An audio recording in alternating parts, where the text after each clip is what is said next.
Hello, and here we go with another Jiffy and Stubbsy podcast. I am losing count how many we've done in the lockdown now, but it has been great fun.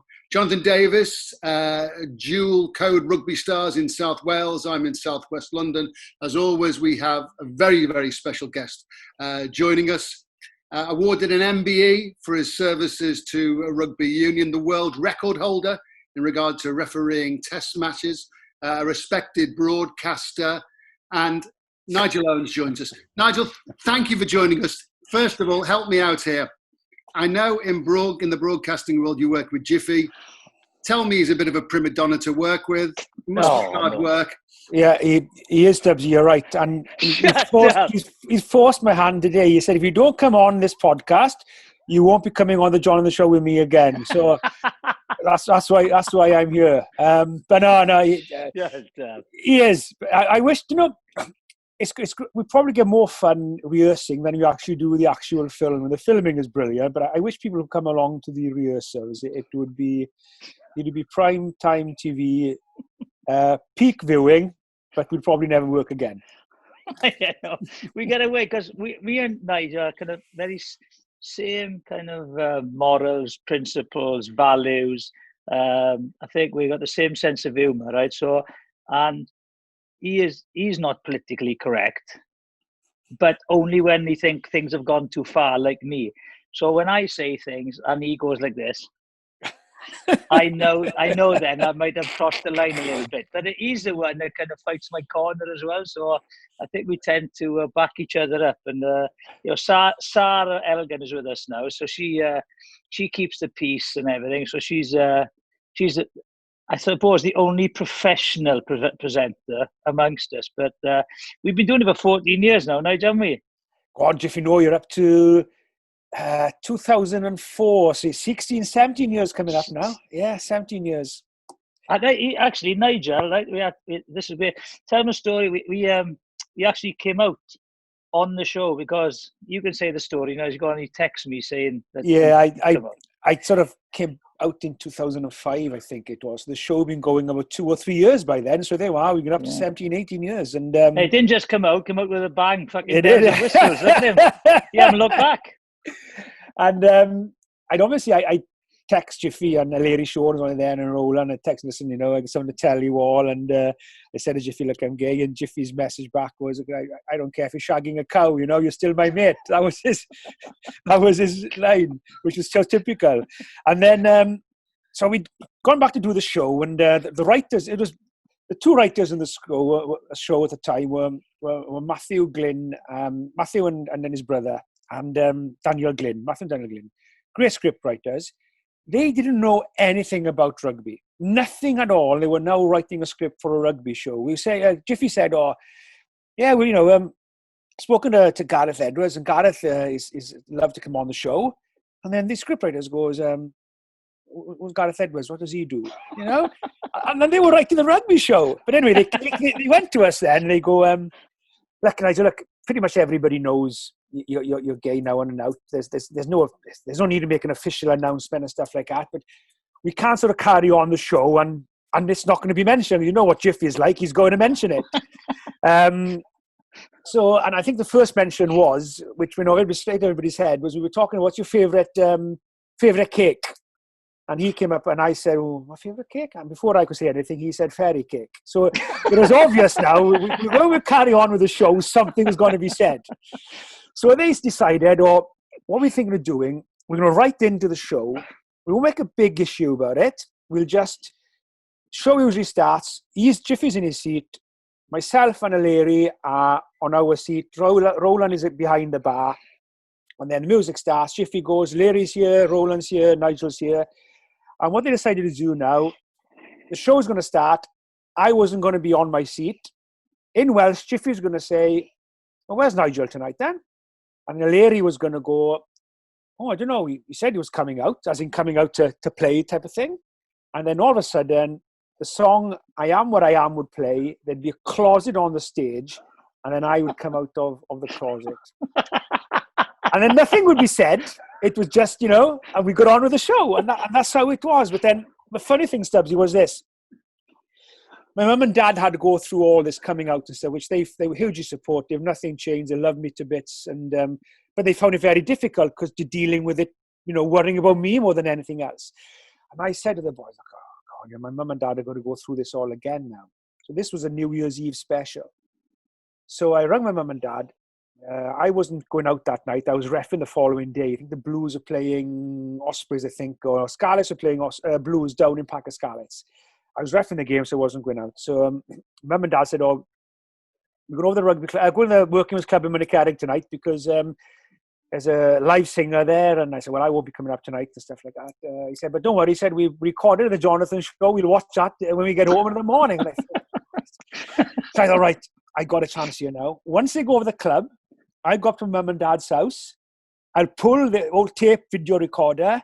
I'll switch it off on the wall so it won't record. And then they won't see it. So, right, go up. I have the spare key to the house. Turn it off on the wall. Turn it back on. Recording cancelled. Following morning, ring mum and dad up. Brother, with that. Shrathi Neithur, how'd it go last night? Happy New Year, blah, blah, blah. How'd it go last night in the club? All right. They said the artist didn't turn up. The singer was supposed to sing in the music didn't turn up. I said, "Oh, bloody hell, what do you do then?" There was over 100 people in the big room that night. So we had game of bingo first of all. And then a couple of people in Monikerrig said, "Oh, why don't we stick the Jonathan show on?"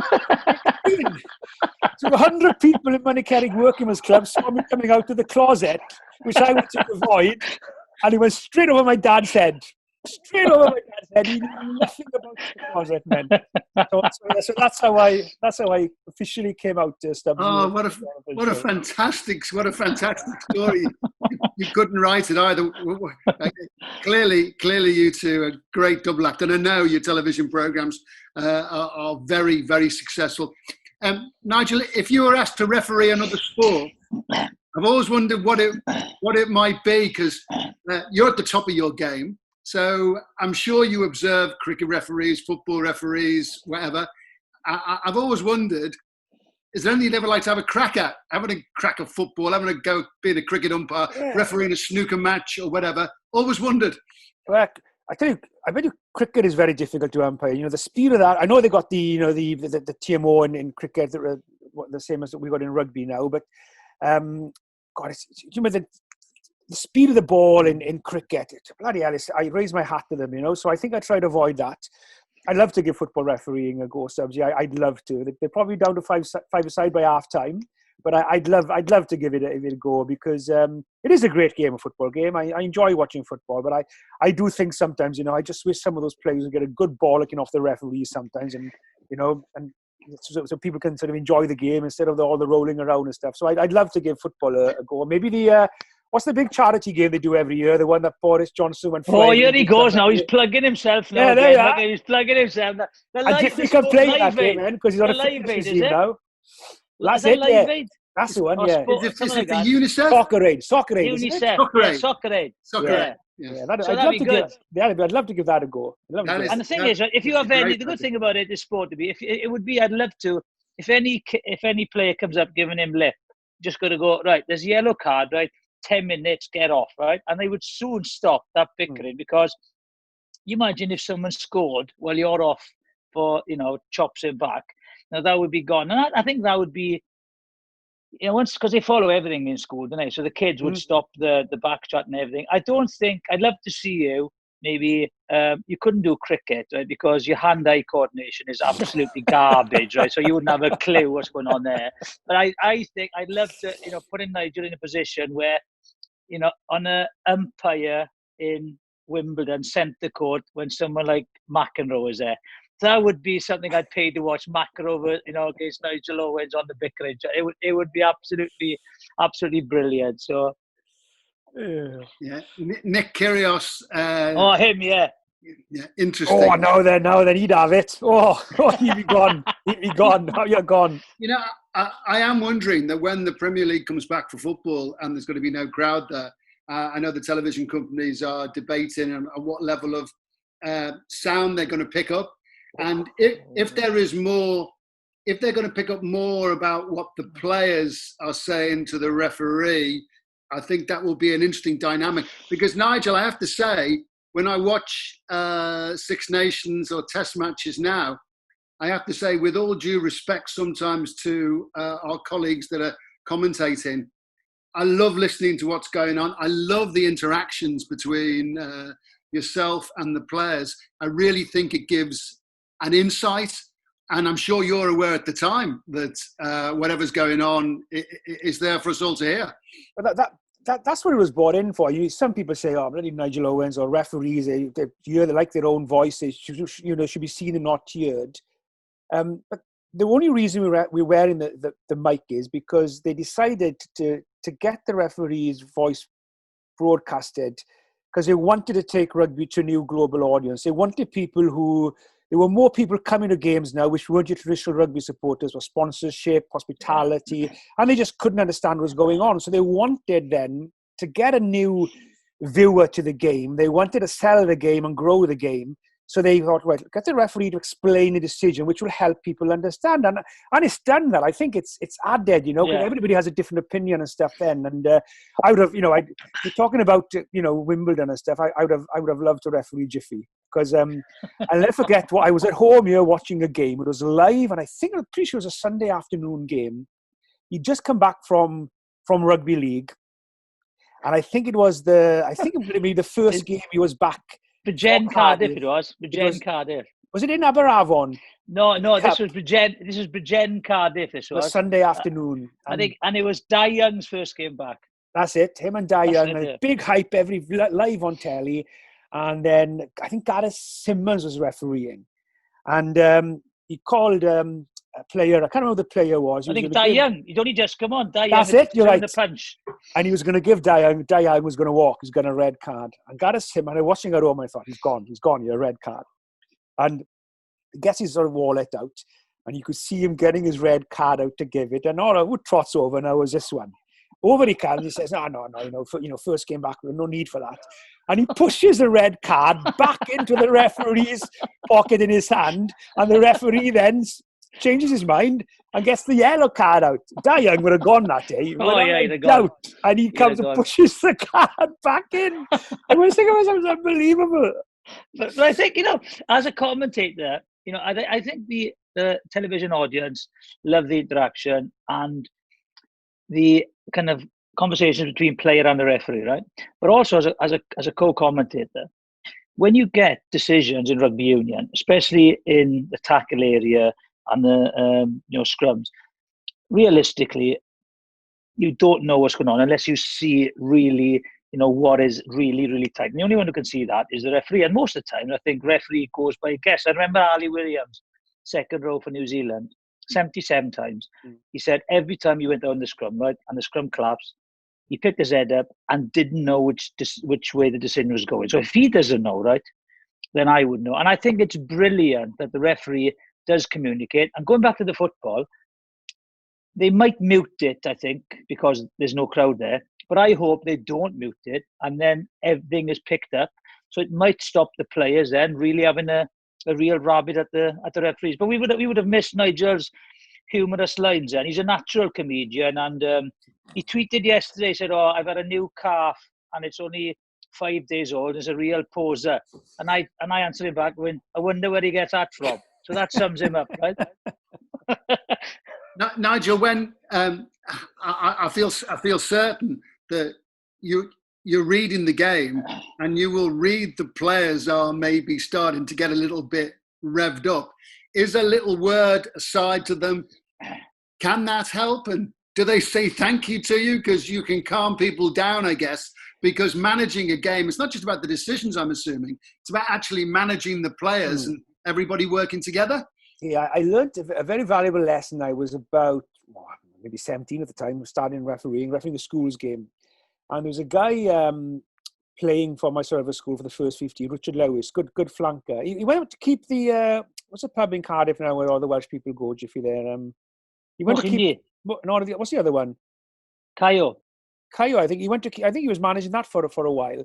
And his dad, Humphrey Lewis, which was Eldon Lewis, second upon a bearing for years, his brother, played open side for Llanelli a few games, real hard man back in the sort of 60s like that, good flanker. And I was refereeing this school game in my Sororba.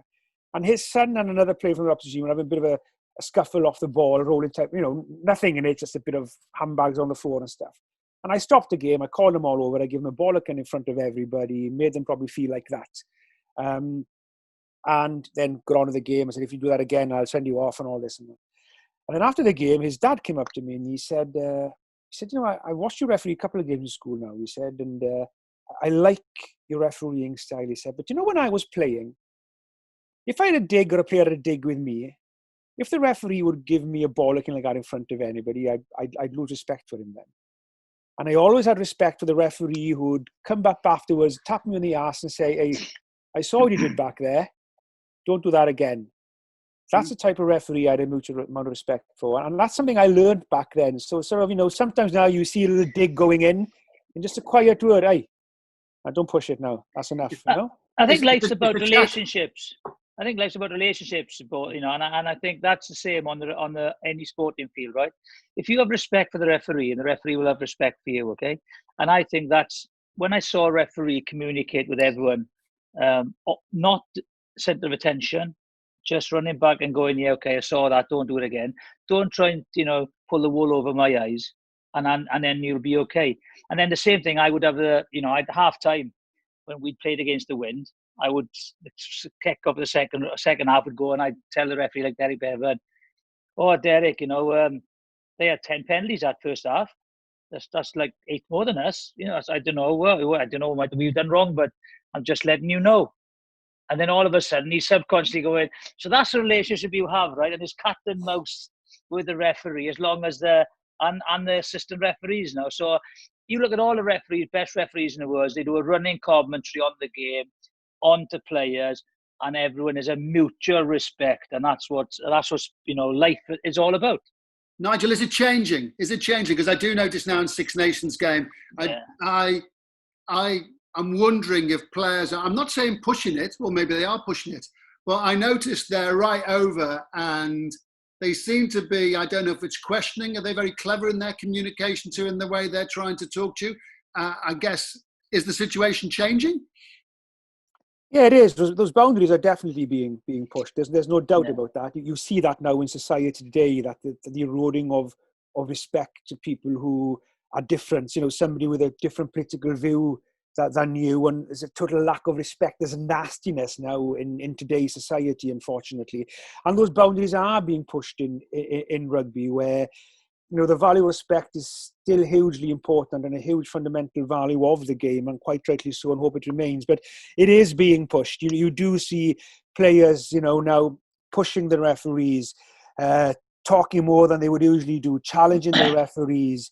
We've seen it in rugby, players taking a bit of a dive, trying to make the most of a decision. So it is being pushed in rugby. And that's why I've always said, look, rugby can't take the moral high ground above football or any other sport, because a lot of things that rugby needs to do better and keep on improving and addressing. And I think we have to keep the value of respect in rugby, because it contributes hugely to society as well, And this is where as I said, rugby can't take the moral high ground, but I really do wish football would address that value of disrespect that's in the game, from players to each other to officials, because football, more than any other sport in the world, has more of an influence on society and young people in sport than any other sport in the world. And with that comes a responsibility. I remember when Suarez bit a player in the World Cup quite a few years ago, and then he was condemned by a lot of people, and then all of a sudden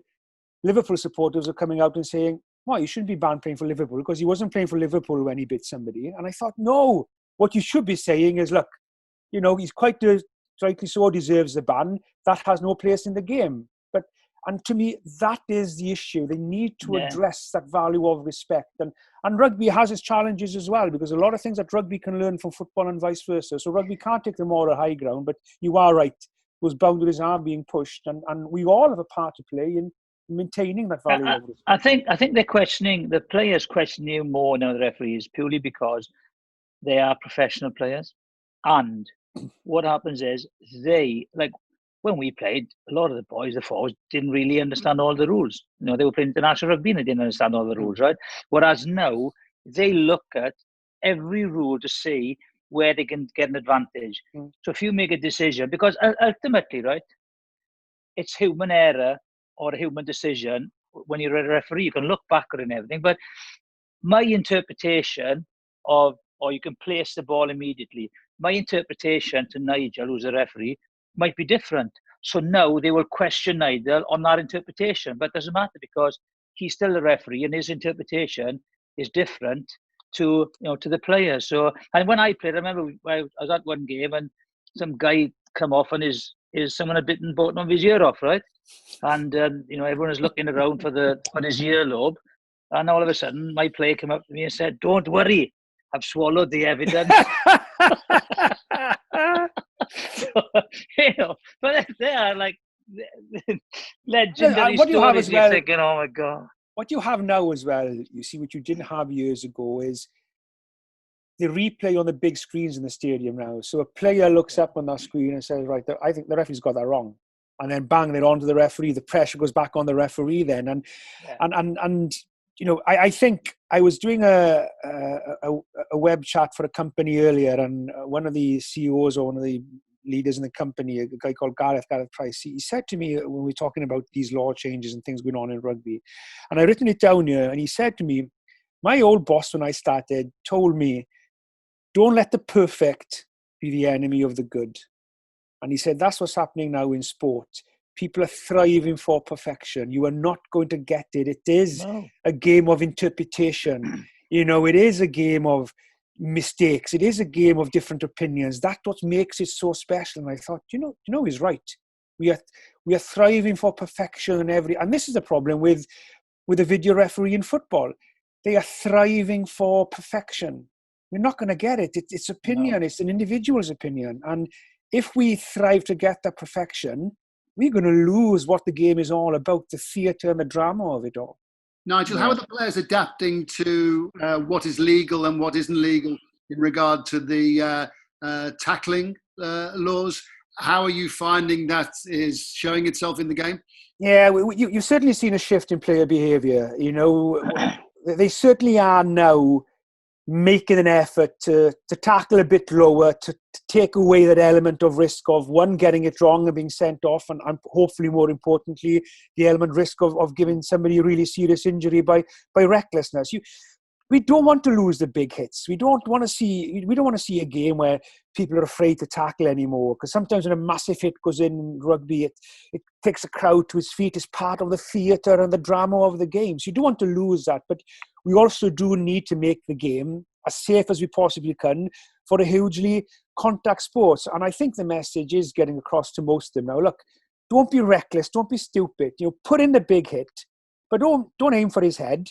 Aim for the chest, aim a bit lower so that you're eliminating the risk then of these serious injuries, because parents are concerned about their kids playing, contact sport these days. That's society we live in. So we need to adapt and make sure we make the benefits of playing a sport like rugby outweighs the negatives by a long way. Yeah. We need to make sure that we don't lose the game for what it is all about. But we also need to make sure that we make it as safe as we possibly can. And I to be fair to the players, they are adapting. Yes, sometimes they get it wrong, and sometimes you get the odd idiot who goes flying in and doesn't care where he hits a player and gets sent off. Well, that's the guy that deserves to get sent off. I think, look, I played over 25 years, and I'm not the biggest, and like I'm still all right, but it's one of those things where, having looked back on some of these games now, okay, and you talk about safety, and safety is why everything is changing, right? Especially in rugby when it's a ferocious sport.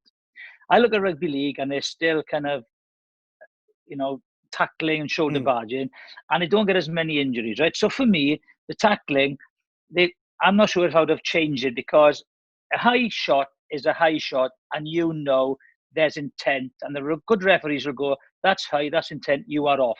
Didn't need to determine, like, bring it below the nipple or the shoulder. So I think that's, for me, I'm not sure if the change has been good, because if you tackle lower, everyone carries the ball lower, right? So all of a sudden, you bring your elbow down, you bring your knee up. So the tackle area is then made smaller, and the only thing you're hitting is the knee, the hip bone, and the elbow. So all of a sudden, the most people who are getting concussed now are the tackler, not the ball carrier. So that's the worry I've got. And when you're wearing headgear, we spoke about both of them, you lose all your instincts, and you think you're brave, and your technique goes. So as a question, having watched a lot of the X Games, the tackle area is the most dangerous when people are over the ball and they're piling in and smashing. And I actually wince, right, because I didn't go anywhere near a ruck, unfortunately. If it was, and if Nigel says, if I had the referee say roll away, someone was dead, okay, in those days. That's as easy as that. Would you, for the safety of the game, and you've seen a couple of games lately on television, would you bring rucking back? Yeah, well, rucking is still part of the game. Yes. But people don't ruck anymore. And I tell you why, probably, Jiff, because we as referees, I think, we haven't been good enough in refereeing and keeping people on their feet in the contact area. We've allowed too many people to go to ground to seal the ball off. And then there's too many bodies on the ground, and you can't ruck because wherever you're going to go, you're going to stamp on a body somewhere. So if we keep more people on their feet, and then the guy who does get on the wrong side, as long as he's rucked legally out the way, I wouldn't penalise rucking. If somebody rucks, I refereed a game, what game it was, and it was the first time I'd seen an actually good rucking in the game for a while. and people go, he's put his foot on him. I said, no, he's rucked, perfectly legal, we play on.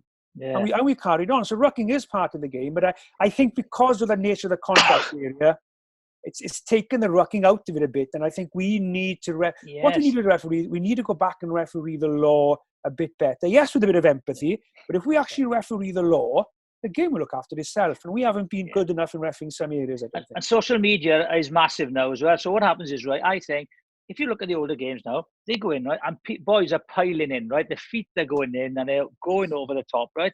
But have you seen any injuries? No, because people accept it. They've been stamped on, right? And they've been raked, or they're cut, and they got a few scrapes down them, which just show the girlfriends in the nightclub in the night, or it's a sympathy line to chat the girls up.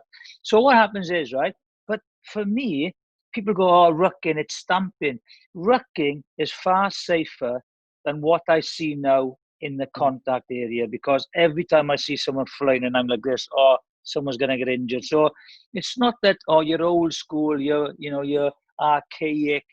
It's not. It's if you've been rucked or rucked someone, you know that there's not serious damage going to be done to any player. And if he stands on the head, right, he's straight off. You are straight off, and you're banned for a long, long time. If you stand on someone's ankle, you're banned for a long, long time. So as Nigel says, if it's refereed properly, it would be a safer game. But because of social media, rucking, people who don't understand the game have a massive voice. And there is a difference between rucking and stamping, and that's what people stamping off. And that, it's been hugely popular, rugby, over the years. It's grown as a sport. You've got people watching the sport who never watched it before for many different reasons. A referee might help them explain and understand the game. Yeah. More games live on telly now. So the global audience of rugby has grown a lot. But also, you've got a lot of people watching the game now who don't understand the game. And they all have a say. They all have the comments on social media about things which they don't really know much about. They see a foot going on somebody and say, his stamping should be off. Well, no, that's rucking. There's a difference between rucking and stamping. I'm keen to get both your opinions on the discussion over an orange card and how it might work. If it's used properly, I think it's a good thing. It's a good thing as a deterrent for players not to find themselves in a situation of being sent off, whether it be yellow, red, or orange. But it's got to be used in the right way and for the right reason in the right context.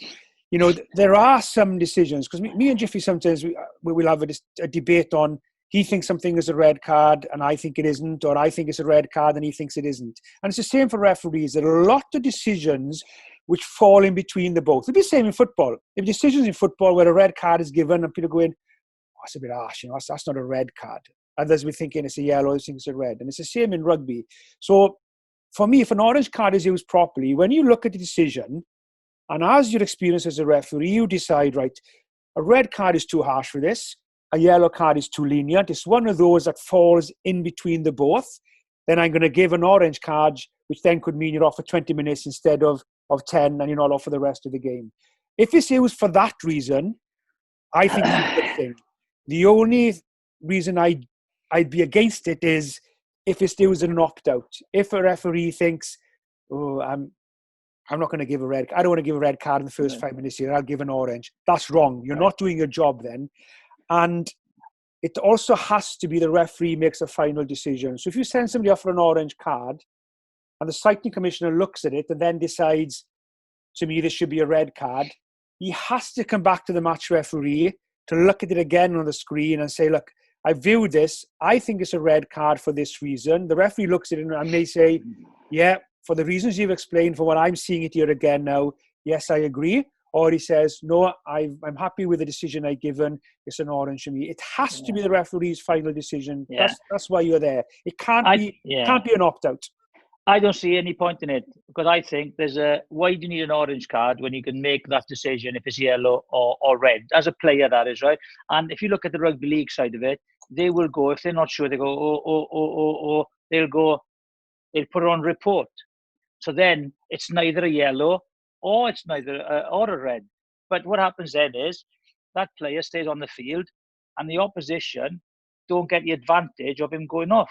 But if he gets cited, afterwards, he gets banned for other matches, which is no good to the actual match. Listen to Jeff, you should never be not sure. If you're the referee of that game, you should never be, I don't know if this is a red or yellow. You should, yes, there are tough decisions. They can go either way. They're split. Yeah. And to me, they are the one then where the orange card would be handy, where you're thinking, look, why can't you do that with the yellow then or red? What's the difference in just adding another colour? Can't you just, it's either yellow or red, so it's either one of those. So why do you need another orange to slow the game down? Because some decisions, I don't think you're slowing the game down, because even if it's an orange, a red or yellow, they're probably going to be looking at the screen at it anyway. But some decisions, they fall in between the both. So, you and Jeremy Guscott could be looking at a decision. You think it's red, he think it's yellow. Yeah. And it's probably one of those which fall, if you give a red, you're not wrong. If he gives a yellow, he's not wrong. It's one of those which is really smack between the both. And to me, that's when the orange card should be used. But the only fear I do have that it could be used as an opt-out. And if it's used as an opt-out, then it's wrong. Well, I guess you both make very valid points. But I guess the situation is, perhaps we've got to experiment with this. We've got to see what happens. And sometimes when decisions are made and changes brought in, and I think football is struggling pretty badly with this in regard to VAR. Well, the thing is, use it, try it, and it's not the end of the world if it doesn't work straight away. Things evolve. We have this phrase called trial and error, don't we? Yeah. Things evolve over the time, and eventually you make progress and you get it right. Nigel, I'm keen to. I'd like to talk about the World Cup. First of all, in terms of totals, are you on 98 Test matches, or is it now 99? What's the timetable on this? I'm trying to work out when you get to 100. Yeah, the reason we're asking, Nigel, is because we weren't sure whether the Barbarians game was like an international game and they awarded that game or not. So we were kind of grey in that area. No, it's a bit tricky, the Barbarians games. It depends on, let's say, when I refereed, Wales against the Barbarians, or when I refereed that's the game we're on about, If Wales would have decided that they were going to cap their players in that game, then the referee would be capped as well. I did England Barbarians last summer. I did the summer before. I did New Zealand Barbarians as well. So if those teams decide that we're capping this as a test match, then the referee will be capped as well. But they haven't been capped. So no, I'm on 98 at the moment. And funny enough, I was doing a podcast this morning for Super Sport in South Africa with Matt Pierce, the commentator, and he's big into his stats. And he said to me, you're on 98. Wouldn't it be wonderful that your 100th game would be South Africa and New Zealand when they play each other next, because that will be the 100th game between those two countries. And I thought, well, I've never chosen a game, because I always said, if you choose a game, I want to referee that game, it's going to go tits up. Something's going to go wrong. Yeah. I've always, no matter what game I get, I treat it the same and I referee it. But I did think, well, that would be wonderful, wouldn't it? If I was honoured and privileged enough to referee that game, on my 100th cap as well, it'd be great. But that's out of my hands. When is that game? When is that game? Whenever they play each other next year, I think. So I don't know when the Rugby Championship, whether they'll play now in the autumn and stuff. I don't know. Whenever they play each other next, really. So but I can't see. You won't be allowed to fly, though, will you? I don't think. Maybe if it's in the autumn, will you be allowed to fly? Well, common sensing would be, yeah. Well, the only thing is, I suppose if South Africa or New Zealand are going to fly to play somewhere, then the referee would be okay to fly as well, I would think. So they're going to have to fly to play each other, aren't they? So I don't know. It's like I don't really mind what game it is, but it would be something nice. And I wasn't aware of that till this morning. But I'm on 98, and if I was to, a lot of people, if you would ask a lot of other referees, no, I'm not refereeing for numbers. Hang on now, when you're on 98, you're only 2 away from 100. I don't care whether you're a player or a referee. Yeah. It's going to be nice to get to that 100. So if I was to tell you, I don't care if I get to the 100 or not, I'd be lying. I would love to get to the 100. But I want to get it for the right reason. I don't want to get 2 more games just to tick boxes. Nigel's not refereeing well enough. He's not refereeing in the form he's had before. He's gone past it. But we'll still give him 2 games to referee the 100. Then I would say no.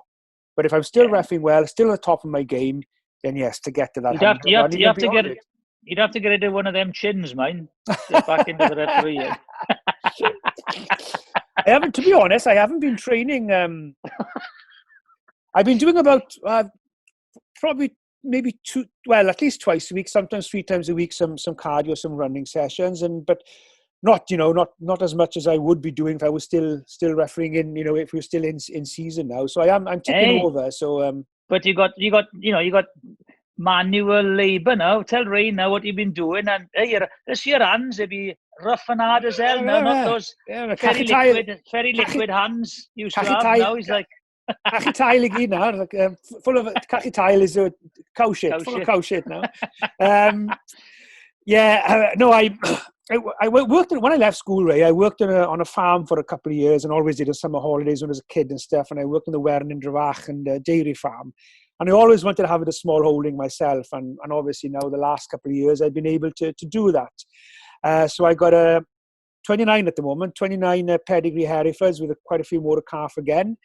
So that's keeping me busy, and the plan was as well.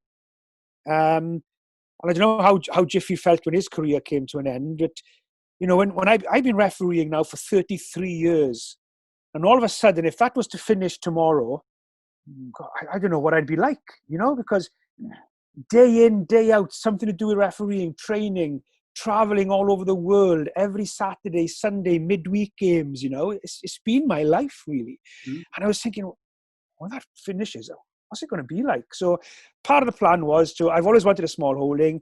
I'd have the farming as well, which would take a bit of time, take my interest as well. And when the refereeing would come to an end, then hopefully a natural end, rather than an abrupt end, I would naturally then have something else to enjoy and focus on, which would make the transition.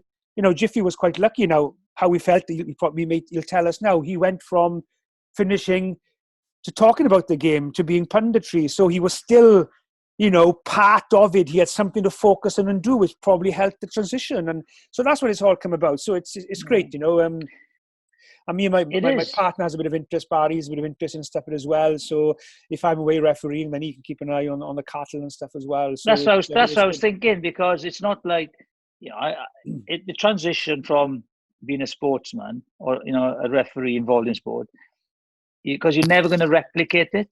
You're never going to replicate it because, the adrenaline rush and the highs and lows you experience in sport is ridiculous. It's ridiculous. And I tell players finishing out, you never, ever, whatever line of work you're going to go into, it's going to be very difficult to replicate that. So it's going to be difficult because I'm glad you said Barry is helping, because I'm not sure if you told him he's going to help, but when I spoke to him last time, he wasn't too sure, to be honest. So that's going to be, because farming is a full-time job.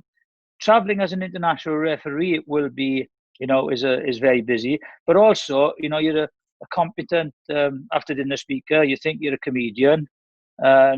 So you've got a lot on your hands. So how are you going to balance everything? Barry, is it? I learned this from you, Jiffy. time management. Time management, he told me. So yeah, no, like I'll have to, I'll have to manage things. And that's why I don't say the lockdown has been nice or been good, but I've been able to do stuff which I wouldn't have time to do. So there is a positive out of a lot of people have had realized some things in life are very, very important, which we take for granted. And, this lockdown has allowed us to focus and do things which we probably would have just taken for granted and not found time for.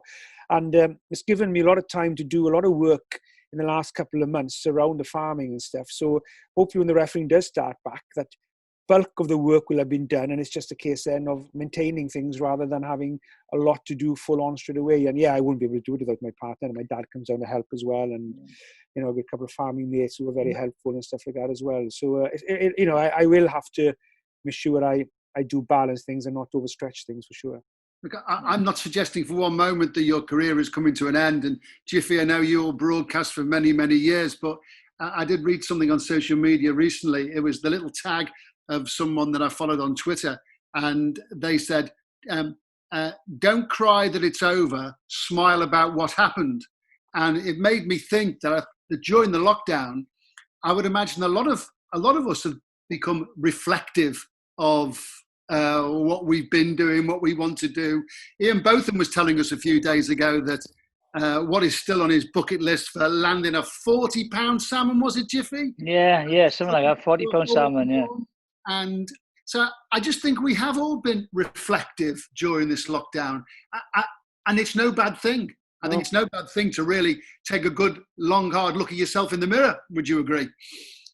No, I agree with you totally. It really has, and I think it'll change the way I think we'll do things in future. Like, how many of us, travel to the other side of the world for a conference for a day or two, like, when you can do it now over the internet from at home, less stress on you, less cost, environmental cost and everything as well. So I think there's a lot of things that people will be doing quite different after this. And it really has brought back that most important commodity, I think, particularly here in Wales, and that is that community spirit of people pulling together, helping each other and neighbours, looking after and looking out for neighbours, which seems to have gone lost over recent times, understandably, the way that the modern world is. So it really has been a wake-up call, and there'll be a lot of positives out of this. There are negatives, of course, with people losing their job, or will firms reopen again, and how many pubs and stuff are going to struggle to reopen, and will they reopen? So there's been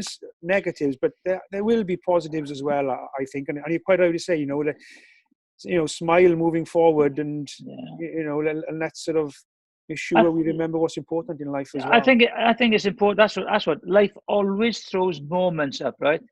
Where it gives you perspective. And I think this is one of those moments where you think, you appreciate your family. I'm like I said, I got 5 women in the house now, right? And all my daughters, my wife here, and it's only me here. So, just laying low for a bit, to be honest. But it's weird, and it's reflective. You look back, you check your mum's everything. So I think it's vitally important that respect when we come out of this, and be kind is again on the agenda, because I think when you do get out, people are going to get like slightly crazy, and the first couple of weeks will be absolutely mad. But I'm sure you must be missing me, Nigel.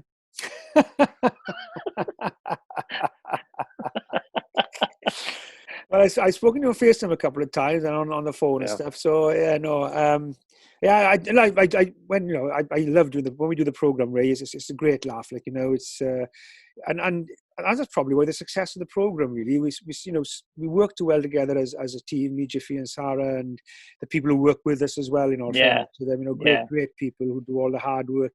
We've got the easy job, just turning up and just being who we are, really, where they're putting all the work in and stuff as well. So it is, and that's because we enjoy each other's company. We look out for each other, and we enjoy, we get the banter and we get the laughs, and that's probably why the program has still been going, for 16 years. I think it's been key. I know Sarah Elgin, Sarah from BT Ray. But previously we had Hilary Shawn, who's a very competent radio presenter now, and she was a presenter. And we also had Alex Jones from the One Show. Yeah. So they actually took Alex off Nigel and I. So, I've known Sarah because I played with her dad, Elgin Rees, right, at Neath. So I've known Sarah since she was the age of 6, maybe. So I've known Nigel now, and we've had a journey doing the show and everything. And Roland Phillips was there, of course, and he went into coaching. But, knowing these people such a long time and knowing how they tick and what upsets them. And with social media and the job that we're in the limelight, sometimes it does get kind of rough sometimes, and you do need these people around us to help us. And I do think, having travelled on Nigel's journey from when he came out and then went on to become the greatest referee in the world after Wayne Barnes, it's just one of these things where it's just that you find out what's important and who are important to you. And I think, like, we've known each other 30 odd years, right? So it's I think it's understanding. Someone told me last week, I'm missing people. He said, I'm even missing people I don't fucking like.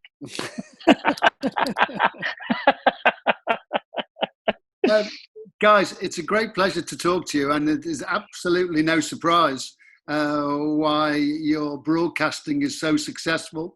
Nigel, thank you for talking to us today, and we hope to see you soon. Lockdown will be over eventually. As we say, Jiffy, we're always very, very mindful that this has been a very, very difficult time for people, and it's never lost on us that some people really have had to suffer tragedy over recent months, and our thoughts are with them. But Nigel Owens, thank you for joining us. Jiffy? And I think, Ray, and I think that, with Nigel, I know a lot of people listen, talk about the rugby. I think Nigel has been on so many things now, and he's always been outspoken about things. And I just think it's nice to chat about Nigel and the current situation. So, it's just an enjoyable time to have you two friends of mine, and just chatting to you, and during lockdown. Well, Jiffy and Nigel, I do think, and I do think we are living in times which I think is really making us think about all manner of things. And I must admit, over the last few weeks, it's making me sit and think rather than shout straight away. I'm very, very mindful of what should be said and could be said. It's not that we haven't got opinions, but I think, used the word before, Nigel, out of respect, I think people need to think very, very carefully before you speak, maybe sometimes, and be very, very certain about what you're talking about, because we live in unprecedented times, and let's hope they improve and don't get worse. I know. Yeah. Guys, good to talk to you. Take care. Hey, all the best. Cheers. Cheers, Nigel. Cheers, Jeff. Ta-ra, boy. Ta-ra. And thanks for listening to Jiffy and Stubbsy. Hope you'll join us again. Please hit the subscribe button.